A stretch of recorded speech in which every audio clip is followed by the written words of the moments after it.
বিশ্বকাপকে ঘিরে নতুন জটিলতায় পড়েছে বাংলাদেশ ক্রিকেট।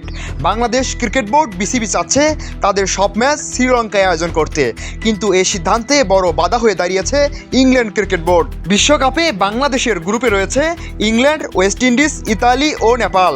অন্যান্য দলগুলো আপত্তি না তুললেও ইংল্যান্ড শ্রীলঙ্কায় খেলতে রাজি নয়। ইংল্যান্ডের দাবি, ভারত এই যাতায়াত তাদের খেলোয়াড়দের জন্য অতিরিক্ত ভ্রমণ ক্লান্তি ও অস্বস্তির কারণ হবে। গ্রুপের সবচেয়ে শক্তিশালী দল হওয়ায় শুধু ইংল্যান্ডকে ঘিরেই তৈরি হয়েছে এই বড় মাথা ব্যথা। তবে শেষ পর্যন্ত সিদ্ধান্ত নেবে আইসিসি, আর আইসিসির সিদ্ধান্তই মানতে হবে সব দলকে। এখন ক্রিকেট বিশ্ব আইসিসির দিকে তাকিয়ে আবার আইসিসি বিসিসিআইয়ের সঙ্গে তাল মেলাচ্ছে।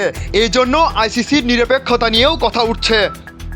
এই জন্য আইসিসি আয়োজক দেশ ভারতের ক্রিকেট বোর্ড বিসিসিআইয়ের সঙ্গে বৈঠকে বসছে। বৈঠক শেষেই চূড়ান্ত সিদ্ধান্ত পাওয়া যাবে। Desk report, cric Bangla.